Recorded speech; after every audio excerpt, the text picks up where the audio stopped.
Okay, I'm gonna give you 3 seconds to just guess what that is. Come on, 3, 2, 1. If you type in the comments that this is a PSP 3000, then you're right. That's a PSP 3000. One of the coolest things ever made in the early 2000s, I believe. And yeah, I have one of these. I bought it about like 3 years ago and didn't really play with it that much. So that device isn't really in a bad condition. It's in an okay-ish condition, I would say. Not that much scratches. There is a couple of them, especially on this circle in here. I don't know if you can see or not. But yeah, it's been through some stuff. You know what?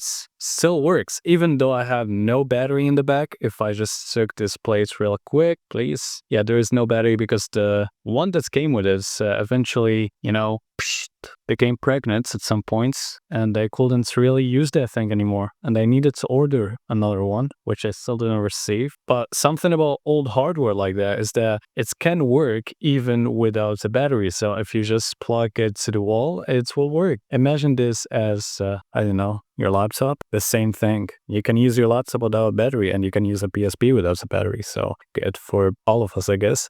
Yeah, let's just turn on that thing. I remember I jailbreak that thing for sure. Yeah, the crazy PSP sound. I gotta decrease all of this. Yep, just like this. Can you just use this? Thank you. Look at this, bro. This gives me some, I don't know how to describe that feeling, but this is not the first PSP that I owned. I still, to this day, have the first PSP that I had. It was like a PSP 1000, but currently it's broken, not functional. So I bought this one. But whenever I hold a PSP, I just get all the memories back when I used to play GTA Vice City, GTA, I believe Liberty City Story, all of those games. I hope you guys can see because I need to, I don't know, yeah, that's better. But of course, you can see everything. I don't really have any games in here. I have this game over here, the GTA Vice City and the Liberty City Stories, and I believe the Japanese version of Liberty City Stories. In case you didn't know, the Japanese versions of games are always more optimized than the US version, for example, or I don't know, European versions. For some reasons, I don't know really why, but if you install the GTA Vice City, the Japanese version, you will get more FPS, if you care about that, than the regular version. The American one, for example, if you get my point. And this one is jailbroken, as I said, so if I go somewhere in custom firmware settings, I could, change a lot of stuff, including the USB charge, overclock. Yeah, enable that. Why is it disabled, dude?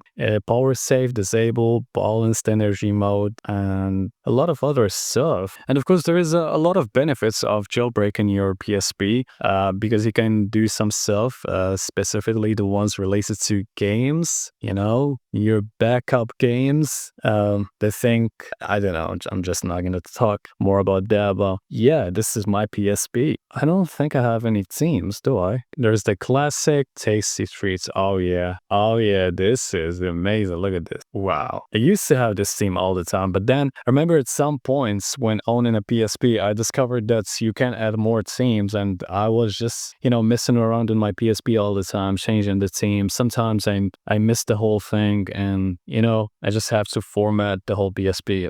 I had some really good time with this device, I'm gonna be honest, or this handheld, one of the first handheld ever made. Before the Nintendo Switch and before, whoever the Nintendo Switch 2 or the new PlayStation Portable, whatever it's called, the one that works only with the PlayStation 5. Well, look at this. We got some ADHOC SSID prefix and NP environments. I don't know what that means. But yeah, look at this thing. Bro, there is some music in this? No way. Oh, okay. Do I have any videos? The thing about the PSP, you cannot just put any format of a video into that thing. There's like specific applications made just for the PSP, so you can copy your videos and put them in here. One thing I'm curious to know is, can I watch YouTube in that thing? Because if I can, they will be cool. Not gonna lie. Look at this. Beautiful. I'm wondering what I can do with this. Can I install Linux on this? I don't know. Can I install Arch Linux on that? It's old RAM.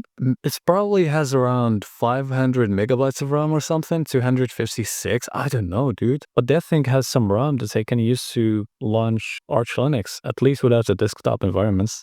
Or can I install Windows? Windows 7? No, I can't. That's impossible. That thing cannot handle Windows 7. We got the internet and the PlayStation Store that doesn't work anymore. And yeah, that thing is amazing. But guess what? If I took this, oopsies, it's gone. What can I say? I just love this one. Brings a lot of memories.